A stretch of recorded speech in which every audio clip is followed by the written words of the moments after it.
is that they have a heart issue. And I guess the way that we could say that is really their philosophy was one of moral relativism. Moral relativism. The reason I mention that is because it's really a philosophy that we see in today's day and age. And I mentioned it before, where it's this idea of moral relativism is, truth isn't truth. That truth is relative to you or I, and truth is only dependent upon the context in which it's communicated. And it's okay for you to do what you want to do. Let me do what I want to do. It's all relative. Well, that's not the way that God intended it. Remember, from the beginning, God established an institution of the law, and that law was put there to remind us that there's a proper structure in creation, that there is a God, there is truth, there is something that stands and is foundational, that was here before we were even here, and that is the foundation on which we need to build our lives and to believe on, and have faith for what God is going to do in our life, on the foundation of truth in our life. And it's not for us to live our lives in moral relativism, because when we do, then we find that all kinds of problems arise from that context. And so we can see this characterizing the plight of the nation of Israel. Now, what we want to do is look at another book that is really special. It's the book of Ruth, because the book of Ruth is not an addition to the history of Israel. Really, the book of Ruth is a book that is taken and dropped right in the middle of the context of this dark period of Israel. So let's turn to the book of Ruth and see some really special things about this great book. Okay, so the book of Ruth is really an incredible book, and this is why, and I'm going to tell you what the theme is. The book of Ruth, the theme is grace. Now remember, when we looked at the time of Noah, and we looked at different periods of time where there was just so much wickedness on the face of the earth. And in the time of Noah, the first time the word grace appears in the Bible is in the context of this incredible wickedness. And where sin abounds, grace does abound even more, right? And so in the period of time when the nation of Israel is just so far from God, idolatry and this cycle that they're going through, just being stuck in a rut, we have a beautiful glimpse of the reality of that even within the context of wickedness, that there are still people whose hearts are after God. There's still faith. There's still a remnant. There's still people that are being used by God to communicate and to show His glory to the earth. So Ruth, this book, the setting for Ruth is in the period of Judges. And that's beautiful, because in this dark period of time, we have this book that represents grace present right there. I love the book of Ruth because it's just so beautiful. There are really two books in the Bible that have names of women, only two. There's Ruth, and then of course the second book is Esther. And Ruth was a Gentile who married a Jew, and then Esther was a Jew who married a Gentile. Kind of interesting that we've got these two books named for females, and they really have sort of similar settings and context to them. And we see that they represent similar things as well. With Ruth, the theme being grace, we see that the purpose here is to communicate to us that God's purpose is to deliver His people. And just as a foreshadowing of the gospel is not just for the Jew, but for the Gentile as well, that we see that Ruth, being a Gentile, not of the nation of Israel, is accepted into the nation of Israel as far as being the people of God because of her profession of faith. She's grafted in, as it were. So Ruth is a beautiful book, a beautiful story about a woman named Naomi who has moved away from the nation of Israel, because remember, when there's disobedience in the nation, then the land suffers a drought, and then because of the drought there's a famine.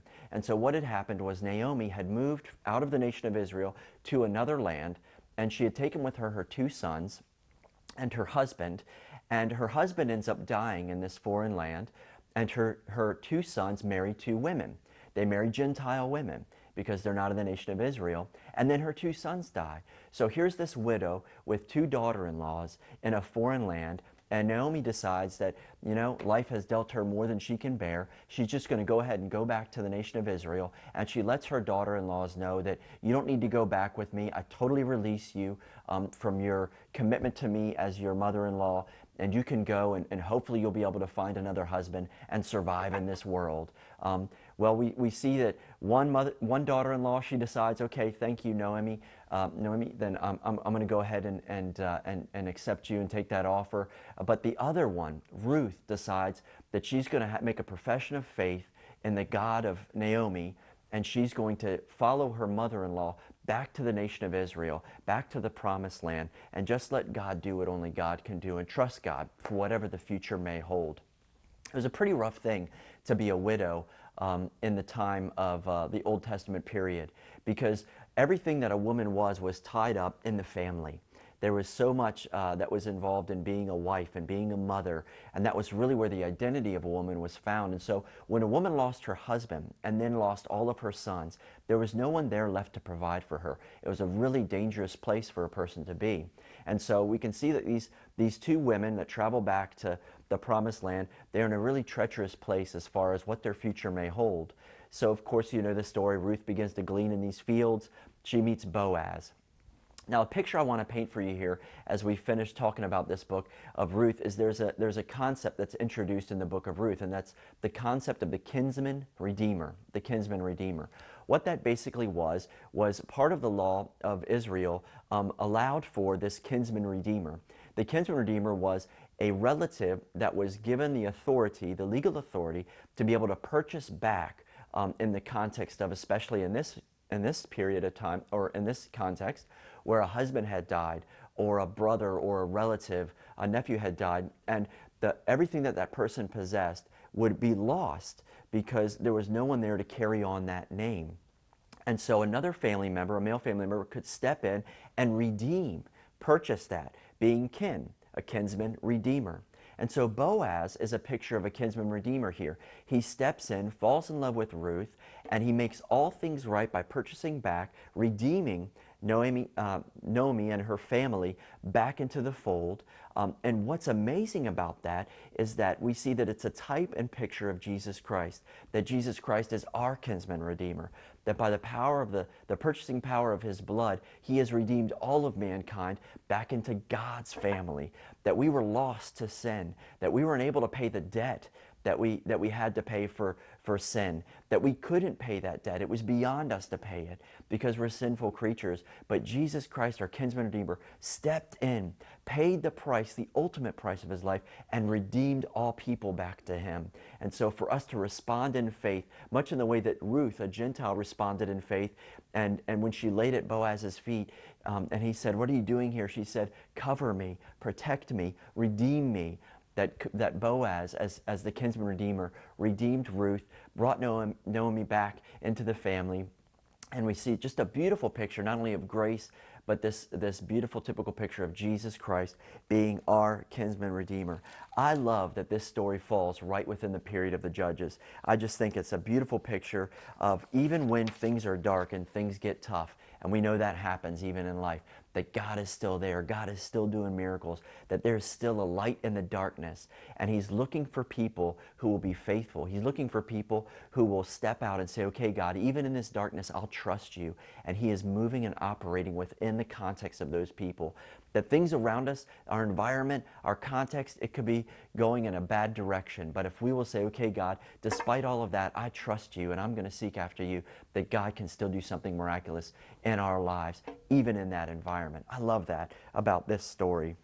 And so as we progress into the history of Israel here and we move along their story, we come to the last judge of Israel. The period of the judges begins to end. The last judge of Israel is Samuel. Samuel becomes an epic figure, much like Joshua and Moses.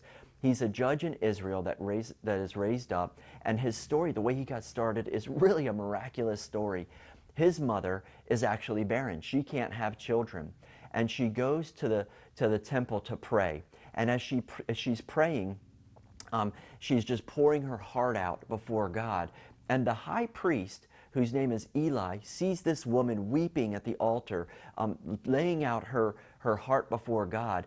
And instead of him being the spiritual authority in the nation, seeing her and discerning that here's a woman that's desperate for God, that needs something, a special touch from God, and having that compassion for her, he actually thinks that she's drunk. And he goes up to her and he reprimands her. Eli the high priest says, "How dare you," I'm paraphrasing, "come into the house of God drunk, and act this way."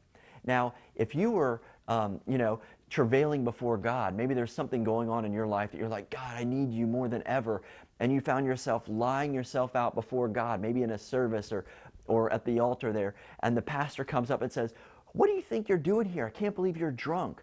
you might respond very differently than Hannah did. You know, you might be like, who do you think you are? You're supposed to be able to understand these kind of things. You're God's chosen person. I'm not drunk, you know. Maybe have this battle with, bitterness or a struggle inside of you. But we see Hannah doesn't respond that way. Hannah responds in complete humility. And because of her humility, because of her understanding of spiritual authority, that even though Eli, the high priest, didn't have great spiritual discernment, and as a matter of fact, Eli had a lot of compromise in his life. Remember this period of the judges here. Eli's sons, Hophni and Phinehas, were actually carrying on with the women that were coming to the temple court to bring sacrifices and to worship. And they were doing things with these women that they shouldn't do. And Eli, the high priest, knew that his sons were doing this and did nothing about it. And so the nation knew these kind of things. And Hannah didn't say, well, who do you think you are? You're not, who thinks you're so righteous? Hannah responds in complete spiritual authority. She responds in humility, and God honors her, opens her womb, and she says, God, if you'll give me a child, I'll dedicate that child to you. She gives him Samuel. Samuel is born, and Hannah follows through with her promise. She follows through in her covenant with God. She brings that son Samuel to Eli and says, you're going to raise him in the house of God. He's devoted to the Lord. God honors her again and opens her womb again, and she has other children and is a blessed mother. And what incredible obedience to trust God for Hannah to bring her son to be raised in this context where she knows Eli is compromised. She knows his sons are running wild. And she knows that he's not really a great spiritual discerning, but she knows that God is greater than all of those things. That's how Samuel gets started. And Samuel becomes this epic figure in the nation of Israel. So let's look at him and some of the things that he does. So as Samuel comes on the scene as the last judge of Israel, he does a lot of significant things. One of those, as we find, is he's the founder of a school of prophets. That as a prophet, he begins to raise up and train prophets within the nation of Israel. When we get to the prophetic books, we'll see how that affects the nation of Israel in a very positive way. Another thing that he does is as a judge of Israel, he begins to rule over Israel and travel from place to place and mediate between the people and God, even when their high priest is in a compromised position. He becomes this epic figure, and he actually gets to be the one who ushers in the next period of the nation of Israel, which is the monarchy. So in 1st and 2nd Samuel, these two books, which were originally one book, we find it's the story of Samuel as the judge and Samuel's activities throughout the nation of Israel, and then how he gets to be the one who crowns the first king of Israel. Now, in this period of time where they're not living according to the way they should be, the nation of Israel looks around and they see that all the other nations around them have these kings, and things seem to be going pretty well for them. They don't connect the fact that it's their disobedience and idolatry that has brought God's judgment and lack of favor on their land. What they do is connect it with, well, we don't have what our neighbor has, you know. Kind of messed up there. Well, they look out and then they begin to plead with Samuel. Well, give us a king, give us a king. We want a king. Samuel goes to God and says, hey, God, they're asking for a king. I know this is going to offend you, you know. And God reminds me, he says, don't worry, they're not rejecting you, Samuel. They're actually rejecting me. And go ahead and give them what they want. Give them a king. Now, if you go all the way back to Deuteronomy chapter 17, you'll see that within the law, God had actually made provisions for the king of Israel, as he knew that eventually there would be a king. It was God's intention eventually for Israel to have a king, to move from a theocracy to a monarchy, but that king would be ruled by God, that would be the proper alignment of authority within the nation of Israel. Well, the nation of Israel wants the king on their own time. And so God gives them what they want. They keep pleading for it, and God says, fine, if you want it that much, I'm going to go ahead and give it to you. And Samuel goes out and he finds someone who looks like a great king, but in the end ends up not being a great king, and that's Saul. Saul is crowned as king. Saul starts out pretty good, but because Saul's heart is not for God, he begins to compromise in his way in which he's leading. One of the main problems with Saul is that Saul is more concerned about what the people think rather than what God thinks. As you go through the books of 1st and 2nd Samuel, you see this play out time and time again. They're about to go into battle. The armies have been mustered. They're gathered around. They're looking to Saul, their leader, to lead them. And Samuel instructed Saul in one of these stories in 1st and 2nd Samuel to wait until I get there, Saul, and I'm going to give an offering to God to make sure that you guys have victory and God goes with you into battle. Well, Samuel is delayed. And Saul is sitting there. You can imagine him pacing back and forth. all of his men looking at him, really feeling the eyes of the entire nation of Israel on him. And instead of being patient and waiting for the man of God to come and do the offering, because of the pressure of those looking at him, because of the pressure of, man, I wonder what the people are going to think here, he goes ahead and makes the offering himself. And when Samuel comes, he's like, what have you done? This is not what I asked you to do. This is not the proper order of God. And Saul says, and this is really telling, Saul says, well, okay, I'm sorry I did that, but don't tell the people because I'm worried about what they think. I'm paraphrasing there, but we see that that's kind of the heart of Saul. As a result, the kingdom is taken from the first king.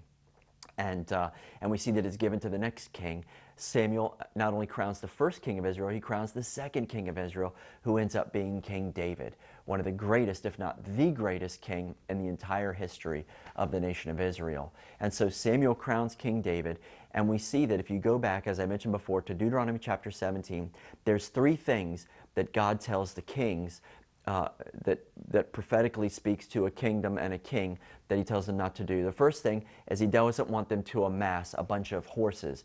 It communicates to he doesn't want them to have a giant army and to focus on that, because as always, God was going to lead them into battle and God was going to give them victory. The second thing he didn't want them to do in Deuteronomy chapter 17 is to have a lot of wives. Not because it was a monogamy thing, because it was popular back then in the culture to marry for political reasons, but because God knew that if the kings intermarried with all the nations around them, that there would be this tendency of idolatry to come into the king's heart, and the king's heart would be distracted. And then the third thing was not to amass a massive fortune, because it was God's responsibility to care and to bless for the kingdom, the nation of Israel. So those are the three things that a king wasn't supposed to do out of Deuteronomy chapter 17. And as we get into the books of 1st and 2nd Kings and 1st and 2nd Chronicles, we're going to look at the kings of Israel and how most of them violated all three of those things. And it set the stage for some pretty rotten things to happen in the nation of Israel. This period of time of Samuel and then leading into Saul's monarchy and all of those things is really a time of spiritual apostasy. And I mentioned it a number of sessions back, but apostasy just simply means turning away from God. Once again, we see the nation of Israel turning away from God, and even the high priest Eli is a representation of those things. And so Samuel does an incredible job, and through his ministry, we see that not only is judgment brought in the house of Eli and all these different things, but Samuel really begins to turn the heart of the people back to God, even in the context of them choosing a king for themselves and not letting God choose the king for them. So as Samuel's ministry begins to close, we move into the full stages of the monarchy period of the nation of Israel. So I'm looking forward to it. Next session, we'll talk about the kings of Israel. Just want to thank you for joining us here today. God bless, and we'll see you next time.